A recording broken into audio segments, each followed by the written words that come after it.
ইতি তোমার মা থিমে এবার নজর কাটতে প্রস্তুত সি জোন বুদ্ধবিহার। ইতি তোমার মা থিমে এবার দুর্গাপুজোয় দর্শকদের নজর কাটতে জোর কদমে প্রস্তুতি নিচ্ছে দুর্গাপুর সি জোন বুদ্ধবিহার সার্বজনীন দুর্গোৎসব সম্মেলনী। মাতৃরূপে দুর্গা প্রতিমা সহ মাতৃগর্ভে থাকা শিশুর জীবনচক্র, প্রকৃত মায়ের জীবনী মাটির মডেল দিয়ে ফুটিয়ে তোলা হচ্ছে মণ্ডপসজ্জা। প্রায় থিমে 100টি মাটির মডেল ব্যবহার করে মায়ের গর্ভে থাকা সন্তানের জীবন থেকে মায়ের জীবনের ইতিকথার বাস্তব চিত্র তুলে ধরেছেন পুজো উদ্যোক্তারা। বর্তমান যুগে মায়েদের শেষ বেলায় কেনই বা কাটবে বৃদ্ধাশ্রমে? নবপ্রজন্মের কাছে সেই প্রশ্ন রেখে মণ্ডপসজ্জায় গড়ে তোলা হচ্ছে বৃদ্ধাশ্রম। উদ্যোক্তাদের দাবি, নবপ্রজন্ম যাতে মাকে অবহেলা না করে তার জন্যই পুজোর থিমে মায়ের জীবনচক্র তুলে ধরা হচ্ছে। পুজো এবার 34তম বর্ষে পা দেবে।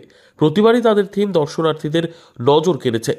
দুর্গাপুরের বিগ বাজেটের পুজোগুলির মধ্যে অন্যতম এই পুজো।